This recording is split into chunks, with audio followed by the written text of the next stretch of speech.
Assalamualaikum warahmatullahi wabarakatuh. Waalaikumsalam.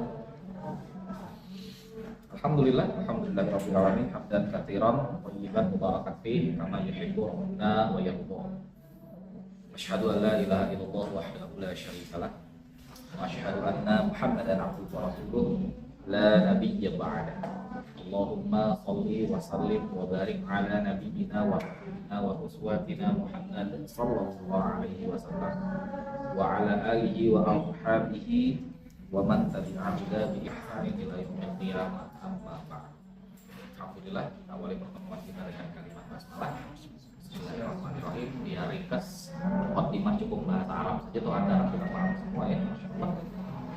Enggak, maksudnya Anda paham bahwa saya tadi mukadimah. Bukan terjemahnya, untuk paham jadi enggak boleh. Sehat semua? Alhamdulillah buat yang akhirnya kita undang lagi ya, kita posting pengumuman bahwa Nyepam ada kegiatan karena dari Syawal kan belum ada. Baru ini nih Zulqa'dah pertama kita, terus saya minta Iman bikin pamflet ya, menandai kita akan kembali ke publik. Karena kemarin Syawal saya pengen tetap mengenjot teman-teman mengenjot. Saya tetap pengen push ya teman-teman supaya rajin gitu ya. Jadi jangan sampai kita cuma soleh di bulan Ramadan atau naudzubillah min dzalik Ramadan pun nggak soleh-soleh. Ya, tapi di sini ada yang soleh dan bercahaya. Khoir. Namanya Khairuddin Nur Soleh. Dia soleh dan bercahaya. Itu kita nggak bisa lawan sudah. Itu nggak bisa kita lawan. Cahayanya dari situ. Cahaya dari situ. Purnama. Terima kasih khusus juga kepada Mas Bagas yang sudah menyiapkan tempat ya. Masya Allah. Salah satu orang yang sangat luar biasa ya di sela-sela kesibukannya mengurus dunia perfilman. Bukan perfilman ya, dia perfilman. Dia masih sempat bersurvei sana sini. Hari ini kita ada di tempat yang unik ya, namanya Cafe Sanawa. Yang kalau pesan ke skedus namanya Bersahaja. Tempatnya ada di antara di dekat kuburan BDS, sampingnya kuburan ada tempat sampah, sebelahnya lagi ada kantornya Pak Ahmad Basir, nah Sanawa di tengah-tengahnya. Bener nggak? Nyadar nggak? Oke, ini kafe yang menyenangkan karena kita cuma disediain minum, boleh beli snack sendiri di luar kalau ada yang mau. Makan besar juga Pak. Baik, malam ini dan sampai malam-malam selanjutnya kita berdoa kepada Allah semoga kita semua dianugerahi keistiqomahan oleh Allah Ta'ala. Saya mau coba membahas, tadi judulnya adalah membedah kisah. Kenapa membedah kisah? Karena kita coba paparkan di sini ya, kenapa kok membedah kisah? Kamu buka kitab apa, Bin? Itu fikih. Fikih lain. Ini kitabnya Qasasul Anbiya, belum saya kasih ke kalian ya. Inisiatif. Ini dah tak carikan tadi 40 MB ya. Oh iya, target 40 MB. Serius ini, nanti tak kasih linknya ya. Mau enggak? mau yang begitu Nah, link yang begitu khusus semua. langsung mau kan teman-teman mau nggak linknya kitab? Langsung dia. Masya Allah, nanya itu luar biasa. Kalau kecuali Rijal, dia linknya yang Rijal. Kamu tulis di sini di Google-nya kitab kisah para nabi Ibnu Katsir. Ya, nanti kalau muncul yang warna ini, kuning ini, silakan dibuka. Di aircard itu. Ya, dia 47 MB. Ya, Ibnu Katsir. Ibnu Katsir, Imam Abu Fida Ibnu Katsir. Ya. Dan ini harus dipahami, kita ada adabnya ya. Nanti saya kita akan coba mulai malam ini kita adab majelis, terutama dalam majelis kitab kita akan wujudkan. Ya, download dah tuh. Sedikit aja cuma 967 halaman insyaallah. Nah, nanti kita akan tekniknya kita akan durus atau dars. Durus itu kata dars. Dars itu mengkaji secara tertib. Jadi belajar tertib urut dari depan sampai belakang. Ya kita nggak akan mengkaji daftar isi ya, insya Allah nggak usah. Tapi pengantar penerbit, kata pengantar penulis itu kita akan coba bahas sampai ujung belakang. Semoga kita istiqomah. Amin. Adabnya, nah perhatikan. Adabnya kalau mengkaji kitab, adabnya kalau mengkaji kitab, kita awali dengan mendoakan penulis. Ya. Istilahnya kalau dalam pembahasan, kalau saya diajarin dulu namanya mu'allif. Ya, mu'allifnya kita doakan sekurang-kurangnya membacakan Al-Fatihah ya kepada penulis. Itu kita akan coba budayakan dalam tanda kutip, kita akan dawamkan, kita rutinkan mulai malam ini. Ya. Sudah sampai sini? Ya. Nah, kita akan coba kaji dari halaman awal sampai selesai. Adab kita supaya pemahaman kita utuh. Supaya pemahaman kita utuh. Jadi dengan itu kita punya kejelasan ilmu. Sekarang gini, saya pernah bahas di depan kalian, setidaknya sebagian dari kalian, bahwa dalam konsep Islam itu para ulama kita tuh menetapkan aturan yang luar biasa. Diambil dari penjelasan salah satu sahabat senior ya, dari Nabi SAW, namanya Abdullah bin Mas'ud radhiyallahu ta'ala. Abdullah bin Mas'ud radhiyallahu ta'ala. Jadi dia Ibnu Mas'ud. Nah, beliau ini dijuluki Ra'isul Abadil, pemimpin para Abdullah. Karena nanti sahabat-sahabat yang merupakan anaknya sahabat Nabi rata-rata namanya Abdullah. Ada Abdullah bin Umar radhiyallahu ta'ala anhu, ada Abdullah bin Abbas radhiyallahu ta'ala anhu, ada Abdullah bin Amr ibn As radhiyallahu ta'ala anhu. Ya. Dan itu semuanya perawi hadis, ahli ilmu.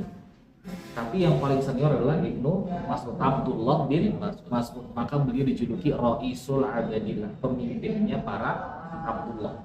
Nah, Abdullah bin Mas'ud radhiyallahu ta'ala anhu menyatakan bahwa kami dulu ketika menghafal 5 ayat dari Nabi SAW, Nabi terima ayat 5 dari Allah, dikirim oleh Jibril gitu kan. Kemudian Nabi menyampaikan 5 ayat itu kepada para sahabat radhiyallahu ta'ala anhum ajma'in. Maka kata Abdullah bin Mas'ud, kami tidak berani meminta tambahan ayat untuk kami hafal sebelum 5 ayat itu berhasil kami hafalkan, kami pahami, kami amalkan. Perhatikan, sebelum 5 ayat itu berhasil kami hafalkan, pahami, amalkan. Paham sampai sini? Maka kalau besok-besok ada kalian ikut taklim, kemudian Ustaz menyampaikan ikhlas saja berulang, jangan marah. Harusnya kalian tanya sama diri sendiri, sudah belum ya kemarin-kemarin ilmunya saya amalkan? Itu kalau kita baca dan kita tonton biografinya Kiai Haji Ahmad Dahlan rahimahullah ta'ala layarham, beliau mengatakan ketika itu kan Muhammadiyah terkenal membahas surah Al-Ma'un. Sampai santrinya nanya, Ustaz, Yai, Al-Ma'un lagi? Masih ada 113 surah lain dalam Al-Quran. Betul, kata Kiai Ahmad. Tapi yang satu ini udah kamu amalkan belum? Sudah berapa orang miskin yang kamu santuni? Udah berapa anak yatim yang kamu santuni? Ya begitu. Paham konsepnya ya? Jadi itu bagian dari adab kita kepada ilmu. Kita fokus ya, satu ilmu ini di Selasa malam. Saya udah warning dari awal. Kalau yang nggak suka sejarah nggak mau datang pekan depan nggak masalah. Ya. Tapi kalau saya sih mengusahakan namanya ilmu itu tetap kita pakai. Saya nggak tahu kita ini punya nggak sih hak nggak suka sama ilmu? Ada nggak hak? Ya, punya hak kita nggak suka sama ilmu.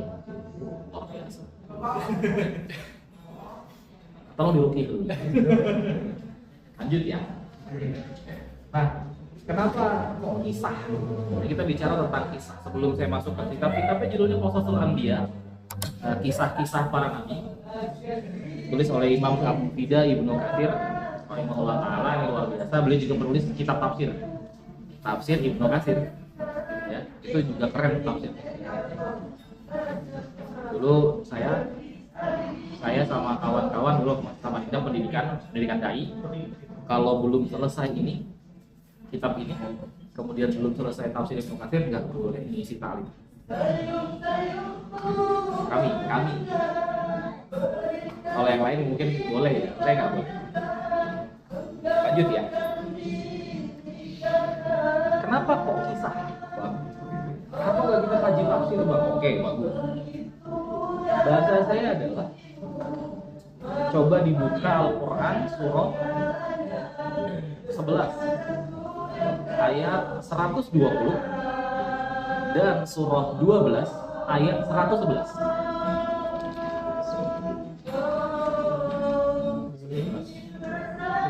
11 120 dan 11 dan 12 111. Surah 11 ayat 120. A'udzubillahi minasyaitonir rajim. Wa kullan naqussu 'alaika min anba'ir rusul. Wa dan kullan di situ adalah setiap, each and every, setiap. Naqussu 'alaika, dan setiap dari yang kami kisahkan 'alaika kepadamu wahai Muhammad sallallahu alaihi wasallam, min dari anba. Anba itu jamak dari kata naba. Naba artinya berita dari Allah. Pembawa berita yang namanya nabi. Jamak dari naba anba. Jamak dari nabi anbiya. Surah 21. Surah Al-Anbiya kan gitu. Nah, gampang kan? Sampai situ gampang bahasa. Sampai situ aja yang gampang. Sisanya agak susah. Min anba'i ar-rusul, kisah-kisah ar-rusul. Rusul itu jamak dari rasul. Kisah-kisah para rasul. Berita-berita para rasul. Min anba'i berita-berita para rasul. Jadi Allah memberikan kisah kepada Nabi SAW tentang berita-berita yang disampaikan oleh para rasul kepada umatnya. Nabi itu enggak 25. Nabi itu 124.000. 124.000. Ya, more or less lebih kurang. 124.000. Di antara 124.000 nabi ada 313 rasul. Itu oleh Syekh Nawawi Al-Bantani rahimahullah taala. Orang mana? Orang Banten. Tenang jawabnya. Kamu kayak orang ditawarin proyek NBB langsung aja gitu. Saya gitu. Santai. Orang Banten. Beliau menulis semuanya dalam kitab beliau. Ya. Ulama Indonesia coy. Jadi ulama Indonesia itu sempat ternama sekali. Nusantara ini sempat ternama sekali di dunia fikih terutama dan keilmuannya di antara umat Islam sedunia. Karena rata-rata sanad madhab Syafi'i itu harus melalui ulama-ulama asal Nusantara. Salah satunya Syekh Nawawi Al-Bantani. Termasuk Syekh Ahmad Khatib Sambas, Syekh Ahmad Khatib Minangkabawi, Imam Masjidil Haram. Ketika itu Arab masih bermadhab Syafi'i. Ya. Oh jadi bisa ganti madhab Bang? Bisa. Nah, sekarang madhabnya Hanbali. Sekarang madhab Hanbali. Dulu di zamannya sebelum Salahuddin Al-Ayyubi, ulama besarnya Imam Abu Hamid Al-Ghazali rahimahullah ta'ala, madhabnya Syafi'i. Kemudian diganti setelah beliau wafat, diganti oleh muridnya Syekh Abdul Qadir Al-Jilani rahimahullah ta'ala, madhabnya Maliki. Gak ada yang nyangka? Tapi coba sekarang saya tanya, yang sering membahas tentang Syekh Abdul Qadir Al-Jilani orang Maliki atau orang Syafi'i? Saya pernah datang ke sebuah majelis, ustadznya nanya gini, pembukaan. Ini kan banyaknya jenggot-jenggot panjang tuh ada. Jenggot saya kan biasa, kalau yang panjang kan double door. Gandalf kan. Salah. Ditanya sama ustadz. Ustadznya biasa tampilnya. Biasa, tapi ilmunya masya Allah. Siapa di sini yang tidak suka sama Syekh Al-Ghazali? Angkat tangan sebelah gini. Gak suka ya? Saya belum ada jalan, angkat tangan, pulang. Saya nggak mau satu majelis sama orang yang pilih-pilih ilmu. Pucat, masih mau. Yang nggak suka saya tanya, misalnya antum nggak suka, ilmu seberapanya Al-Ghazali? Bukan Al-Ghazali anaknya Ahmad Dhani ya? Hah? Kamu udah menulis berapa kitab? Ngerasa lebih tahu kapasitas ilmu beliau. Oh ini ahli, ini orang sesat ini. Kamu siapa? Orang sesat itu Musailamah itu orang sesat. Ada nggak Musailamah al-Kadzdzab tulis kitab? Gak ada, nah itu. Tapi kowar-kowar pendukungnya banyak. Sebentar. Musailamah al-Kadzdzab itu nggak nulis kitab, tapi kowar-kowar mempelintir ayat-ayat Allah, terus pendukungnya banyak. Sebentar.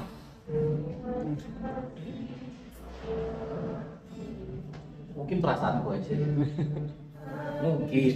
Ya, lanjutlah. Jadi sama tadi. Selain Musailamah.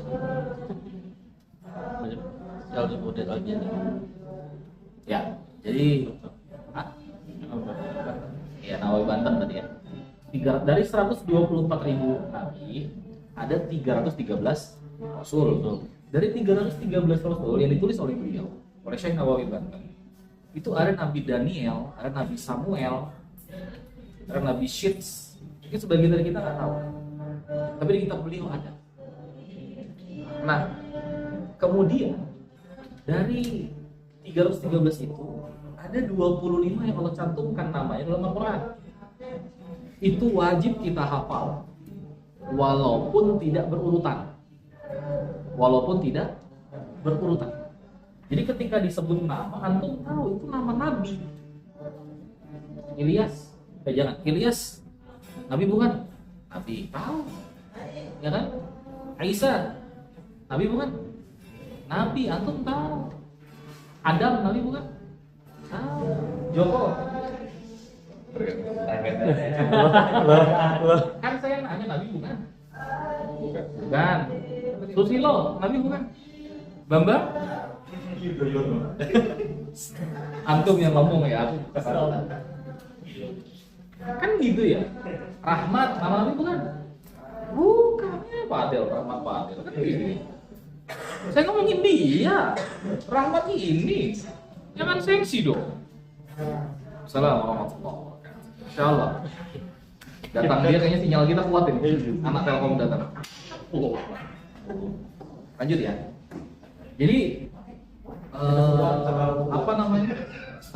Ketika disebut nama, antum tahu dari 25 nabi dan rasul, 25 rasul yang Allah cantumkan dalam Al-Qur'an, 5 di antaranya adalah rasul ulul azmi. Siapa rasul ulul azmi itu? Dijelaskan oleh para ulama kita, para rasul, para nabi yang ujiannya paling berat, atau bisa dibilang yang paling menderita. Yaitu adab yang luar biasa, sama gurunya enggak dia. Dan dia enggak mau mengganggu konsentrasi saya tuh yakin. Oke, lanjut. Jadi di antara 25 rasul tadi yang ditulis dalam Al-Quran, ada yang namanya rasul ulul azmi, yaitu rasul yang ujiannya paling berat. Dari 5 itu ada 1 orang yang diberikan gelar Sayyidul Anbiya wal Mursalin, pemimpin para nabi dan para rasul, yaitu Rasulullah Muhammad sallallahu alaihi wasallam. Dan Nabi Muhammad sallallahu alaihi wasallam itu awal dakwah, ayat ini surah Makkah. Surah itu surah Makkah. Ya. Itu luar biasa, dididik oleh Allah Subhanahu wa taala dengan kisah. Bahkan para ulama kita tuh bahasakan gini. Al-Qur'an itu isinya 3. Secara garis besar isinya 3. Sepertiganya tentang akidah, keimanan. Sepertiganya tentang syariat, aturan, entah itu hukum ibadah, hukum kriminal, hukum waris, hukum pembagian harta rampasan perang dan seterusnya. Dan yang sepertiganya adalah kisah. Yang menarik adalah hampir semua, sebagian ulama mengatakan semua ayat kisah itu turun di kota Makkah. Jadi bisa dibahasakan Allah itu mendidik Nabi Shallallahu Alaihi Wasallam dan para sahabat radhiyallahu taala anhum ajma'in di awal masa keislaman mereka dengan kisah. Kenapa kok gitu, Bang? Wah, itu kan pertanyaan unik. Bisa dibuka surah 17 ayat 105. Allah katakan wa bil haqqi anzalnahu wa bil haqqi nazala. Betul? Wa ma arsalnaka illa mubasysyiran wa nadhira. Betul enggak sih? Wa bil haqqi anzalnahu, benar yang kami turunkan itu. Anzala itu artinya Quran yang turun utuh.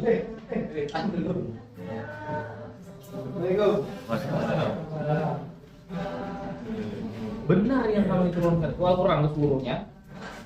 Wabil haqqi nazal, dan benar juga yang turunnya bertahap itu. Jadi Quran secara keseluruhan itu benar, cara turun yang bertahap pun juga benar. Wa ma arsalnaka illa mubasysyiran wa nadhira, dan kami tidak memberi tidak memutus engkau wahai Muhammad sallallahu alaihi wasallam melainkan untuk memberi kabar gembira dan peringatan. Itu Allah kasih. Jadi kenapa Al-Quran itu sepertiganya kisah, terus kok harus kisah ya? Terus kok harus kisah turunnya di Makkah ya? Ya udah, karena memang Allah tetapkan kebenaran itu seperti itu.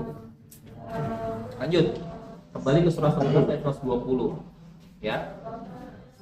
Wa kullan naqussu 'alaika min anba'ir rusul ma nusabbitu bihi fu'adak. Lanjut ya. Manusab bihi fu'adak. Dengan itu atau kisah-kisah itu menjadi sesuatu yang nusab bihi fu'adak, yang akan meneguhkan hatimu wahai Muhammad sallallahu alaihi wasallam. Jadi kisah itu untuk apa? Peneguh hati. Peneguh hati. Ketika Nabi sallallahu alaihi wasallam mempelajari kisah para nabi sebelum beliau sallallahu alaihi wasallam, dan ketika kita mempelajari kisah para nabi dan orang-orang yang mengiringi kehidupan para nabi, maka seharusnya kita bisa kuat hati kita, teguh hati kita. Harusnya itu maunya Allah. Baca kisah nabi itu teguh, bukan meleot. Paham konsepnya? Teguh hati kita, kokoh. Apa yang membuat hati kita kokoh? Bahwa para nabi itu diuji dengan ujian yang berat. Maka kalau kita ngaku umatnya para nabi, jangan kaget kalau hidup kita penuh dengan ujian, cobaan. Gitu. Para nabi itu ujiannya sama atau beda-beda? Maka jangan kaget kalau kita ujiannya beda-beda. Ada yang diuji dengan ketampanan, ada juga yang diuji dengan ya tidak terlalu tampan, kan begitu. Ada yang diuji dengan kekayaan, ada yang diuji dengan kekurangan harta. Ada yang diuji dengan sakit, ada yang diuji dengan sehat. Nabi Adam itu kurang panjang apa umurnya? 1000 tahun kan? Nabi Nuh 1000 tahun kurang 50 dan lebih dikit dari 950 itu. Kurang panjang apa? Kamu hidup belum 40 tahun udah bosan. Nolek pula gitu. Capeknya ya Allah, sholat terus sehari 5 kali. Berapa tahun hidupnya bro? Tahun ini 22 lah. Weh, siapa lu kan gitu, paham ya maksudnya? Manusab bihi fu'adak wa ja'aka fi hadhil haq. Dan di dalamnya ada kebenaran. Di dalamnya ada kebenaran. Contoh paling nyata itu ketika akhir perang Badar. Sering sekali saya sampaikan. Ketika Abdullah bin Mas'ud radhiyallahu ta'ala anhu, Abdullah bin Mas'ud ya. Mas'ud. Tadi udah disebut di awal tuh. Antum berdua kan tadi pas belum datang ya, wajar. Membawa kepalanya Abu Jahal ke hadapan Nabi sallallahu alaihi wasallam. Nabi mengatakan, Allahu Akbar. Hada Fir'aun bi hadhihi ummah. Allah Maha Besar. Ini nih Fir'aunnya umat ini. Siapa yang maksud Fir'aun? Abu Jahal atau Abdullah bin Mas'ud? Aku nanya. Abu Jahal. Saat itu Abu Jahal. Abu Jahal Fir'aun belum. Pertanyaannya kok Fir'aun? Padahal kan raja yang zalim di wilayah Arab ada. Kenapa kok contohnya Fir'aun?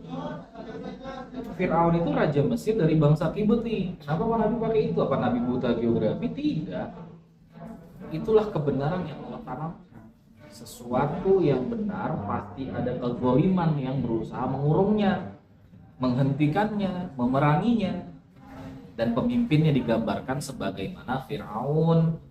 Kayak apa kelakuannya Fir'aun? Zalim, ya, benci dengan dakwahnya Nabi Musa, membenturkan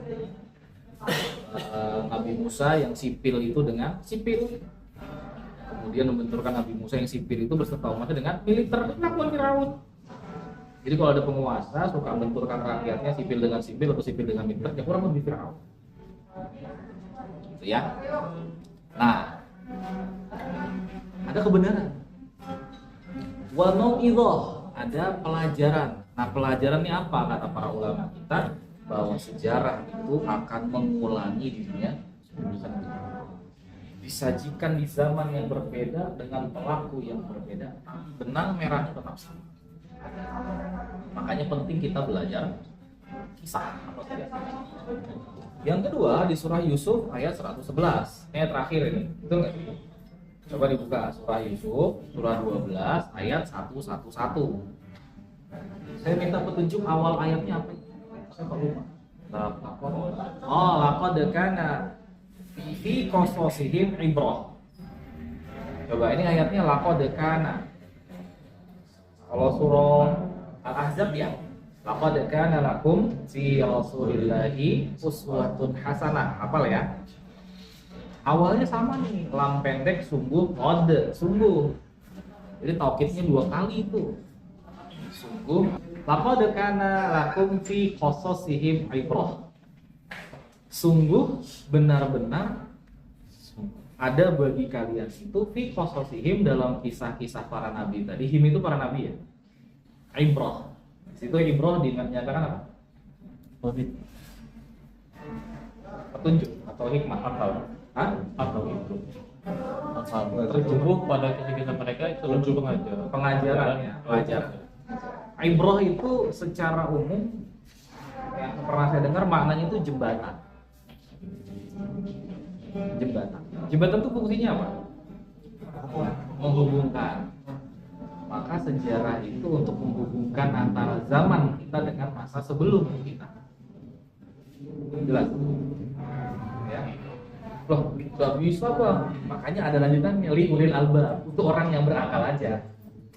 Albab berasal dari kata lumbun. Lumbun itu otak bagian depan untuk mengolah informasi. Kalau al-dimagun itu otak bagian belakang untuk menyimpan informasi. Ya. Jadi kalau Anda tidak bisa mendapatkan atau tidak bisa menjadikan sejarah sebagai ibrah, otakmu perlu diperbaiki. Saking pentingnya kisah, sejarah saking pentingnya begitu. Cuman kan saya yakin hampir semua dari kita, yang saya tahu pasti bukan saya, ketika di sekolah salah satu pelajaran yang sangat tidak disukai itu sejarah. Apa sih yang lalu biarlah berlalu katanya kan gitu. Kalau saya enggak, kalau saya suka banget sejarah, nilai saya tinggi, selalu tinggi. Kalau kecuali jangan buat saya satu aja yang saya nggak suka belajar sejarah. Bukan sejarah. Saya cuma satu yang saya nggak suka. Ketika pembahasannya adalah manusia purba. Ya, Paleojavakensis, Homo sapiens, Homo erectus, Pithecanthropus, Paleojapanicus, itu saya aduh ya Allah, jelas nggak senang. Tapi secara umum sejarah saya suka banget. Oke, lanjut ya. Karena kalau kita pahami benar-benar sejarah itu bukan hanya belajar tanggal dan peristiwa. Kita akan belajar minimal 2 hal, saya pernah bilang apa? Pola dan tokoh. Pola dan sosok. Itu sejarah itu di situ kan.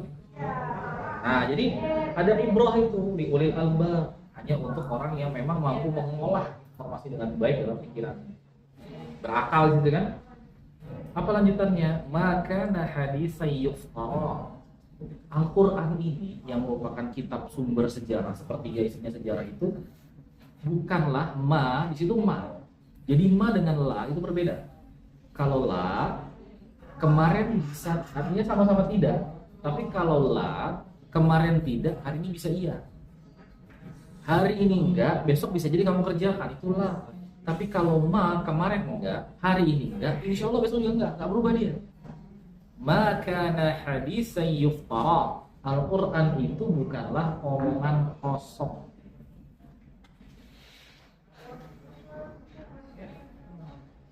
Kalau bahasa orang Jawa itu tutur tinular.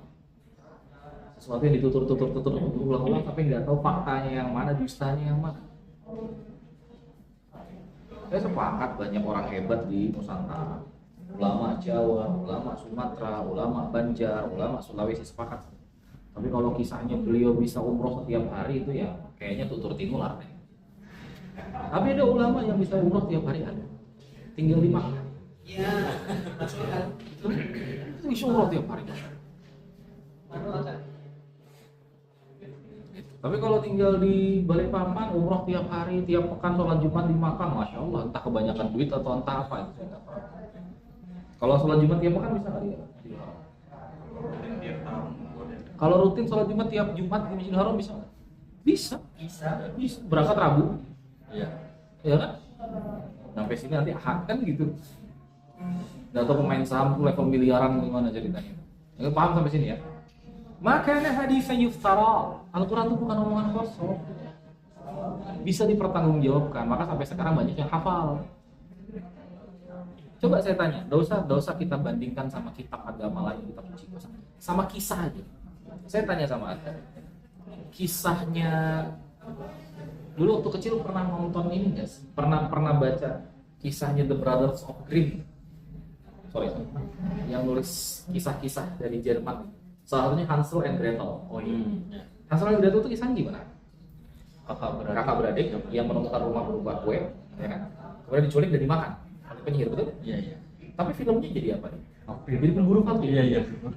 Berubah nggak kisahnya? Belum pernah tahu. Nah ini dia tuh. Kamu kisah apa yang kamu? Dikit lagi. Kancil mencuri ketimun. Kancil mencuri ketimun. Nah itu. Tahu kan? Ya. Sama-sama tahu. Kancil itu jago negosiasi sama harimau.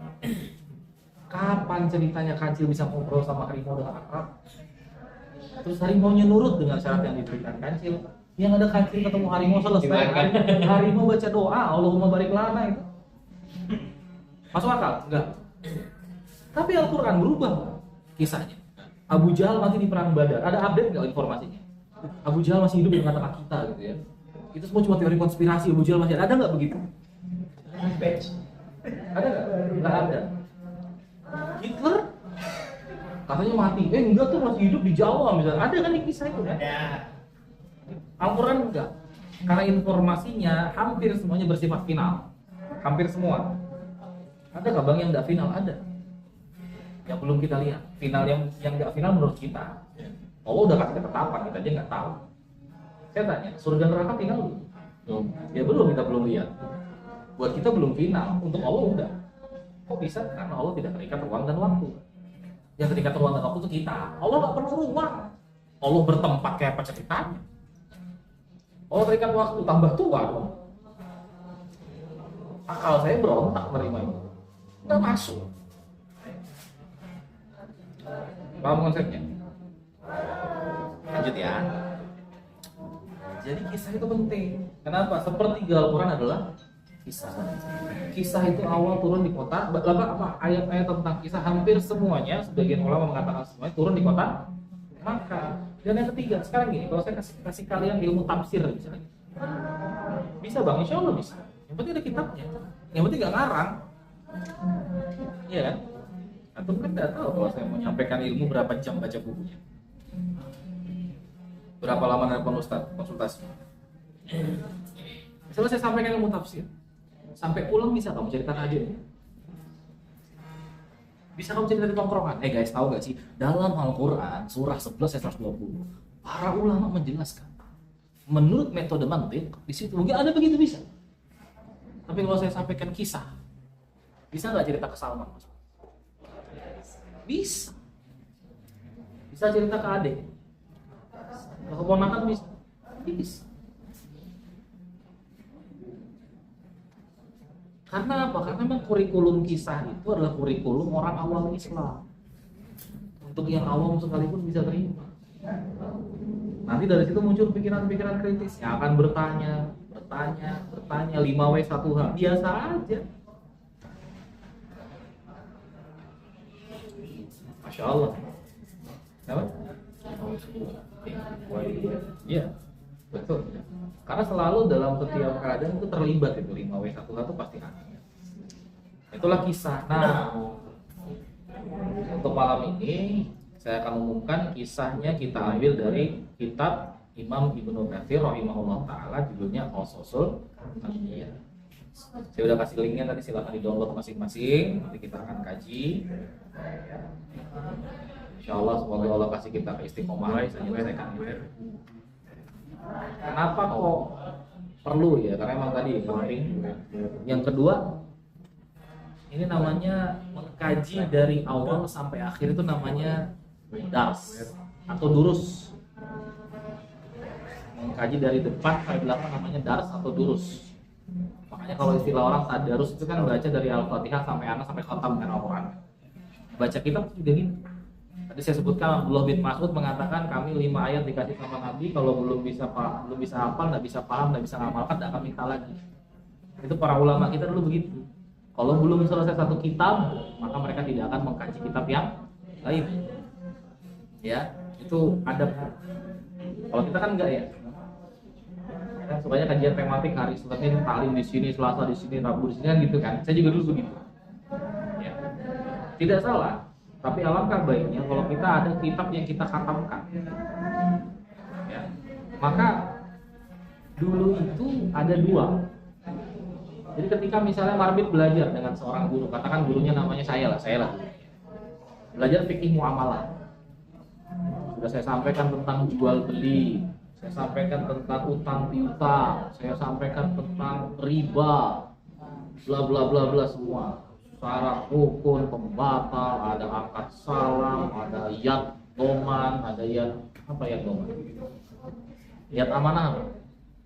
Mantap. Itulah pokoknya ya kan. Sudah saya sampaikan. Kemudian saya uji Marbit itu. Marbit, tolong sebutkan pengertian jual beli. Apa itu jual beli? Misalnya antum Marbit misalnya ya. Apa? Perpindahan kepemilikan, pertukaran kepemilikan antara barang harta dengan harta atau harta dengan manfaat yang menyebabkan perpindahan kepemilikan secara permanen. Oh, Marbit bisa jawab, itu jual beli. Jadi barter dalam syariat termasuk jual beli. Iya, barang tuh harta bukan? Duit harta bukan? Ya sama. Ngebarter barang sama duit. Cuma dibilang sama ekonom-ekonom yang kuno. Enggak lah. Duit barang juga. Betul. Lanjut lah ya. Itu jual beli. Apa syarat sah jual beli? Marbit nyebutkan. Apa rukun jual beli? Marbit nyebutkan. Saya kasih 1 syahadah. Oh, Marbit lulus bab 1. Jual beli. Itu syahadah. Tapi kalau Marbit saya lihat punya bakat untuk menyampaikan ilmu, saya kasih ijazah 2. 1 dia boleh praktek, yang 1 dia boleh ngajar. Beda bersama. Kalau sekarang semua dikasih ijazah. Tahu nggak ijazah itu dari mana? Ijazah itu asal kata jaza, yajizu, ijazatan, artinya boleh. Maka dalam Al-Quran ada tanda wakaf, hurufnya jim. Jaiz boleh berhenti, boleh lanjut. Ini ijazah tuh Pak. Jais pun pasti. Tolong lanjutkan. Lainnya. Itu domir Pak, munfasil, mutasil itu domir, bukan jaiz Bapak. Kaget saya, shock loh tadi. Bisa aku salah belajar kayak ini dalam hati gue. Jadi nanya. Salah download kan? Download kitab yang lain maksudnya jangan yang itu. Lanjut ya. Itu jadi ada syahadah. Syahadah itu artinya kamu udah lulus, udah ngerti, udah bisa ngamalkan. Nah kalau ngerti fikih muamalah bisa ngelamar kerja. Dalam aturan dunia Islam begitu. Coba kalau sekarang ijazah Betul, nilai matematikamu B+. Aku suruh perkalian dasar belum tentu bisa. Kayak Om yang sering wawancara anak zaman sekarang. Ini Om kita nih, Om ini anak HRD kan. Dia sering bilang sama saya, selalu mengatakan kalau ngewawancara anak kelahiran di atas 2000 stres. P kalau kan masih ada kan. Tapi kalau ibu betul nge-WA-nya P. Bang masih ada lowongan kan? Buset dah. Mau di luar jam kerja. Iya. Pengumpulan apa? Kalian dapat English. Mau banting HP mahal ya kan? Nah ini dia. Serius. Nah itu makanya semua bisa dapat syahadat kalau memang pantas. Dan hanya yang paling pantaslah yang bisa mendapat ijazah. Karena ijazah itu izin ngajar. Ya, izin ngajar kalau dalam dunia Islam. Insya Allah. Oke lanjut. Nah itu kita akan kaji. Nah, kalau di pelajaran, kalau sistem kurikulumnya kafir, pelajaran itu dihitung dari tenggat waktu. Semester. Saya nggak bilang semester, tenggat waktu. Satu Pokoknya kalau sudah dalam tenggat waktu tertentu dipelajari, selesai tidak selesai, paham tidak paham, ujian. Kalau dalam kurikulum Islam enggak, selesaikan satu bahan, uji dia. Gagal, ulang. Ada nggak di antara kalian dulu yang TPA, Iqra 3-nya ngulang? Ada. Nah iya kan, ya begitu. Berani marah orang tuamu? Tidak, kenapa? Karena guru independen. Dia punya hak untuk meluluskan atau tidak meluluskan. Tapi kalau di kurikulum kafir, yang punya hak meluluskan atau tidak meluluskan bukan guru, pihak ketiga. Sekolah. Saya nggak bilang itu loh ya. Oh. Yang nyelutuk ini baik memang sama saya. Muka saya yang muncul di layar, bukan wajah Anda. Tolong ya. Tolong jaga marwah saya ya. Jadi kan jadi turun deh. Kenapa? Kan jadi turun. Allahu a'lam. Lanjut. Jadi itu dalam kurikulum Islam. Jadi guru itu independen. Kenapa? Karena guru itu pemegang ilmu. Ilmu itu independen karena dia cuma berpegang kepada kebenaran. Nggak bisa ilmu disetir. Saya coba tanya sama Anda, dari Anda kecil sampai sekarang, 1 tambah 1 sama dengan? Bisa nggak dibayar bikin fatwa supaya 1 tambah 1 sama dengan 4? Satu kuat. Nggak ada kan? Gitu loh. Karena itulah ilmu. Ilmu nggak akan berubah, walaupun ada orang memalsukan, tidak akan berubah ilmu itu. Al-Quran 30 juz. Kata sebagian orang 40 juz, mana bisa? Mana 10 juznya kalau memang ada? Ya, lanjutlah ya. Nah, jadi mengkaji dari awal sampai akhir. Nanti kita akan kaji per nabi. Siap dah ujian nanti nih. Kalau saya sudah kasih ilmu tentang Nabi Adam, saya uji. Insya Allah ya, siap ya. Kalau ditanya lah, berapa jumlah rambut di kepala Nabi Adam kan gitu kan? Ya nggak mungkin saya tanya yang saya tidak kasih ilmunya. Nggak boleh itu. Nggak boleh. Ya. Nggak kayak sistem gimana itu kan? Materinya A, contoh soalnya A kali A, ujiannya C kali D. Dalam kurung akar kuadrat. Ini kayak apa ngerjakannya? Tapi itu nggak tahu di mana, bukan kurikulum Islam, yang jelas kan. WKWK lain. Nah adab kita ini yang diajarkan kepada saya ya, yang mau ikut monggo, enggak pulang, gitu ya. Ini kan majelisnya punya saya, ikut aturan saya. Selama tidak melanggar Quran Sunnah. Adab yang diajarkan kepada saya, kalau kita mau mengkaji sebuah kitab, sekurang-kurangnya kita harus punya adab kepada mu'alif, penulis kitab ini. Ya, dalam hal inilah Imam Ibnu Katsir. Sekurang-kurangnya adabnya dalam mengirimkan surah Al-Fatihah kepada beliau. Dimulai.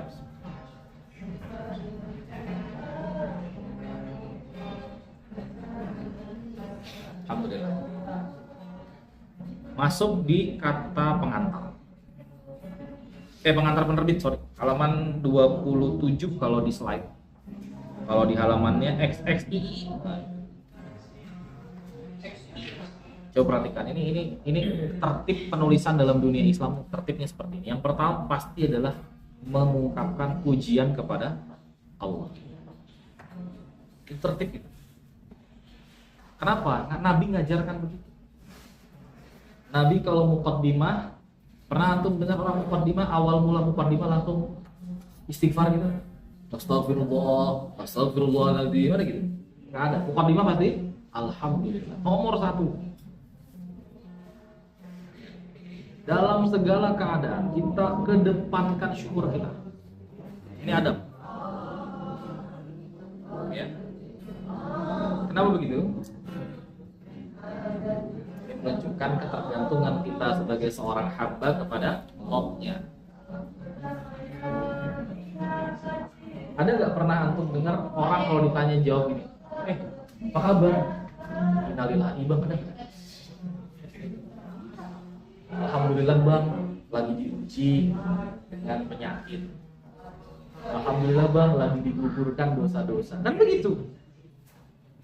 Makanya ada adabnya. Ketika ditanya sebuah kabar, kaifal, ya, kaifal lo, akhbarta, bagaimana kabarmu, bagaimana dengan apa halmu? Kalau baik, jawablah alhamdulillahi bi ni'mati tatinus shalihat atau alhamdulillahi rabbil alamin. Kalau kurang, jawablah alhamdulillahi ala kulli hal. Itu ada. Dan itu disarankan oleh para ulama kita, kalau kita lagi dalam keadaan kurangan harta, tampillah keren. Supaya orang tidak tahu kamu lagi kere. Jadi menyimpan penderitaan itu bagian dari adab kita kepada nikmat yang Allah berikan. Sekaligus adab kita kepada ujian yang Allah titipkan. Wah, itu luar biasa.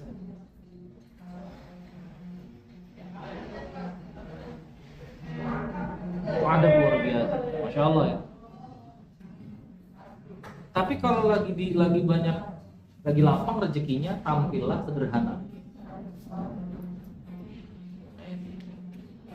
Keren ya, kalau lama kita mau lama tuh, masya Allah kalau kita ngaji. Oke, lanjut. Setelah hamdalah pasti ada sholawat, betul? Sholawat serta salam ya.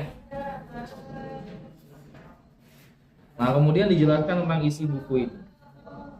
Ya, isi buku ini, insya Allah luar biasa. Tapi dijelaskan di sini ya bahwa ini sejarahnya cuma dari Nabi Adam sampai Nabi Isa alaihissalam. Sedangkan sejarah Nabi Muhammad SAW itu ada kitabnya tersendiri. Ya. Nah, beliau di sini sebutkan menggunakan metode yang berpedoman kepada Al-Quran dan hadis-hadis yang mutawatir. Ya, mutawatir. Bukan sekedar masyhur, tapi mutawatir. Itu perawinya banyak dan syaratnya nyampe ke Rasulullah SAW. Karena ada hadis boleh jadi dalil walaupun sanadnya terputus. Ada, boleh. Ya. Nah, kalau misalnya pernah belajar ilmu hadis ya silahkan nanti bisa dicek.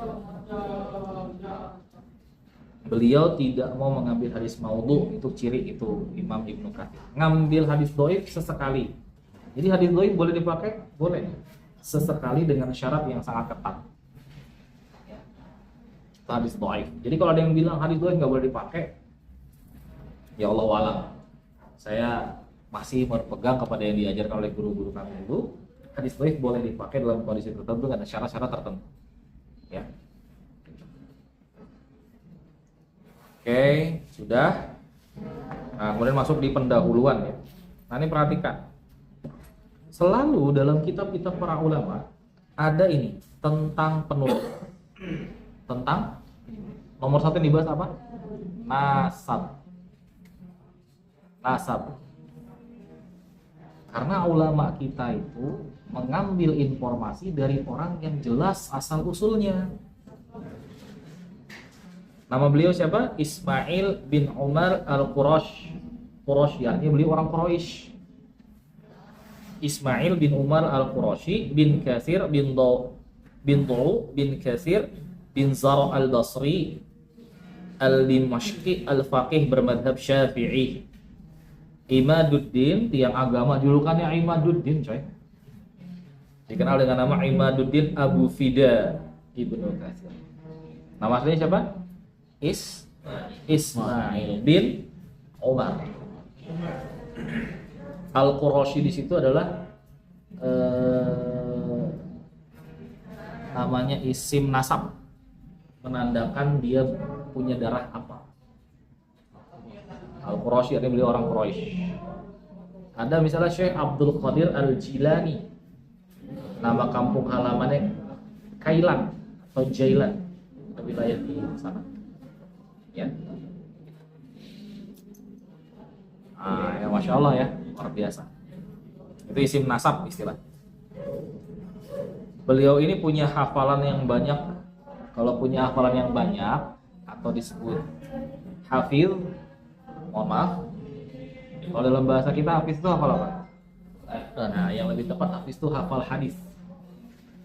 Karena hafal Quran itu mutlak. Kalau ulama, nggak ada ulama nggak hafal Quran. Nggak bakal mereka menghafal hadis kalau belum menghafal Quran. Kalau kita kan pembualan. Sudah hafal Quran enggak, hadis cuma hafal terjemahnya, sok-sokan bantahan itu repot. Video klarifikasi, wis. Ulama ini telah satu gagal betul. Menurut saya Terus begitu bilang ini guru saya, nggak diakui lagi sebagai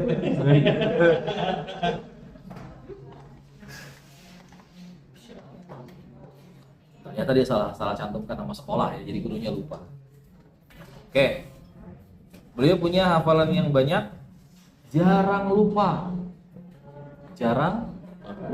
Ini karakteristik ulama nih, jarang lupa. Kalau kita jarang ingat, kan gitu. Beda dikit ya. Kemudian memiliki pemahaman yang baik, pemahamannya bagus, gak mencela-mencele. Bang, hukumnya ini apa? Haram. Besok bang hukumnya apa? Oh ini menurut saya ini makruh. Bang, saya udah kirim 1 miliar. Oh, kita bisa bicarakan seperti mubah gitu kan? Nah, itu udah diakui ya. Lanjut ya. Nah, Masya Allah. Jarang lupa, pemahamannya bagus. Dia punya andil dalam disiplin bahasa Arab. Oh, jadi ahli bahasa Arab dia. Punya andil artinya ikut berkontribusi dalam dunia pendidikan bahasa. Syarat wajib itu. Oh, saya aneh ngerti bang bahasa Arab. Apa aneh? Aneh antum afwan. Akhi. Terus kalau marah kalbun. Bukan gitu. Jauh itu. Makanya kalau para ulama mengatakan ciri umat itu ada 3. Ciri khas umat Muhammad SAW itu 3. Yang pertama nasab. Kita tuh kalau nikah sebut bin gak? Iya, nasab nomor 1 itu. Harus jelas kita nih anak siapa.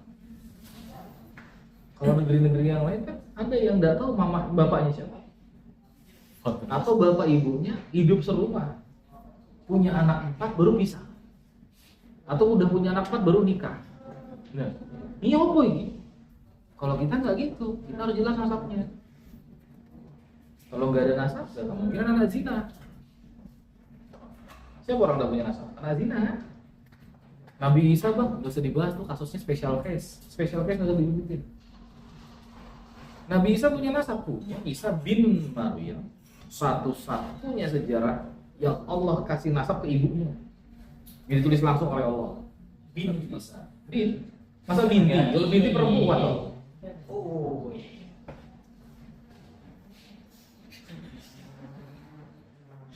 Mobil Maxim. Bin Maxim. Maximilian. Lanjut ya. Beliau ini apa ini? Memiliki sejumlah bait syair yang bagus. Jadi penulis syair juga, penulis dia. Bukan sekedar nulis kitab, juga penulis syair. Insyaallah ulama kita ya. Kalau di atasnya tuh ada penjelasan di atasnya sebelumnya bahwa beliau itu orang yang amanah. Nah, coba. Jadi orang itu bisa dipercaya, dia amanah. Kalau orangnya dikasih tugas lalai, dikasih tanggung jawab tidak jelas, tidak bisa dipercaya. Lalu dunia Islam begitu. Jadi halaman sebelumnya itu beliau menyampaikan risalah dan menunaikan amanah itu dengan sebaik mungkin. Masya Allah. Selalu dari situ kita bahas. Kita harus tahu penulisnya. Ya, sama seperti ilmu hadis. Dalam disiplin ilmu hadis kita harus tahu perawinya. Sanadnya dari mana nih? Ada si fulan tuh orangnya seperti apa? Tinggi bang, bukan itu. Karakter yang dibahas, bukan bentuk badan. Ya, itu ciri umat Nabi Muhammad SAW begitu. Ya. Menurut testimoni atau kesaksian sebagian ulama semasanya, Imam Ibnu Katsir adalah seorang imam yang meriwayatkan tentang tasbih dan tahlil. Nah, coba. Jadi tentang tasbih, tahlil, Imam Ibnu Katsir mendukung.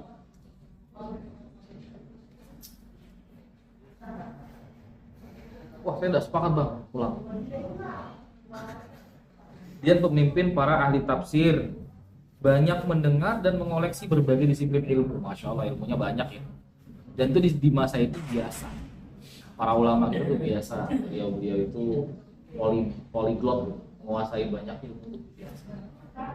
Kalau kita menguasai banyak masalah dalam hidup kita ya. Gak selesai, mengoleksi masalah kalau kita. Masalah orang aja diikutin gitu ya, Masya Allah ya.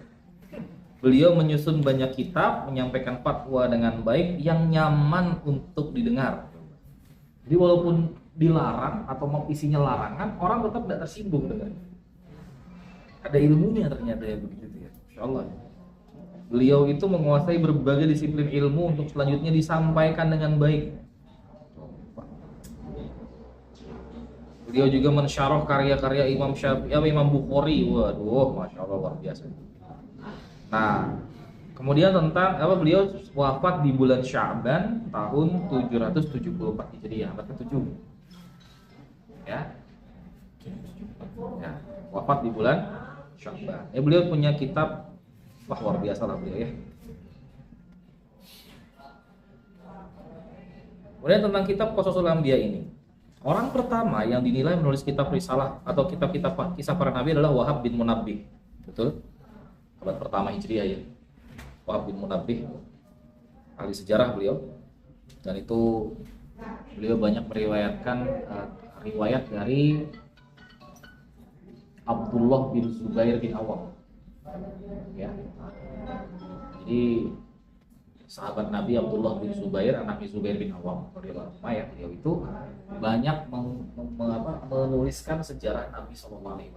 Itu nanti dihimpun oleh Al-Imam Wahab bin Munabbih rahimahullah. Nah, itu bisa dibaca nanti ya, insyaallah. Kemudian ada metodenya namanya metode tahqiq. Di metode tahqiq dalam kitab ini dijelaskan ada tambahan, disempurnakan lagi, ditahqiq, tambahkan lagi. Tambahkan apa? Catatan kaki, ditambahkan nomor surah. Kalau ulama dulu nulis nggak pakai gitu, karena yang baca ulama semua hafal Quran. Misalnya Imam Ibnu Katsir mengatakan atau menuliskan wa qala Allah Ta'ala fi kitabihil karim, a'udzubillahi minasyaitonir rajim, wa idz qala rabbuka lil malaikati isjudu li adama fasajadu illa iblis. Kita udah tahu, ulama dulu udah tahu ini surah Al-Baqarah ayat 34. Kita mana Arabnya gundul kan? Imam para ulama itu kan gundul kan?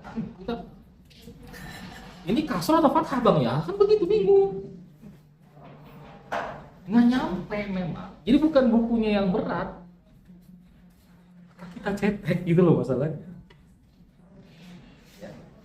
Ini termasuk buku berat ini. Tapi insya Allah kita akan coba kaji. Ya buat naik level lah teman-teman ya. Ditambahkan catatan kaki atau dijelaskan kata-kata asing. Kalau ulama dulu tahu kata-kata itu maknanya apa, kita kan belum tentu. Ada penjelasannya tambahan. Kemudian menyampaikan biografi tokoh-tokoh tertentu. Ya, yang tertera. Tadi salah satunya tentang Khidir. Apakah Khidir seorang nabi? atau manusia biasa, atau Allah wujudkan malaikat menjadi nabi ketika itu, maka dia bunuh anak orang nggak dosa, kan gitu. Ada penjelasannya, masya Allah. Para ulama kita luar biasa, termasuk Imam Ibnu Katsir luar biasa. Ya. Oke, dan tetap, tapi teksnya tetap asli ya. Kemudian bagi kitab dalam berbagai bab itu juga terkait metode taktiknya. Nah sekarang kita masuk di bab yang pertama atau kisah yang pertama tentang Nabi Adam alaihissalam. Bismillah.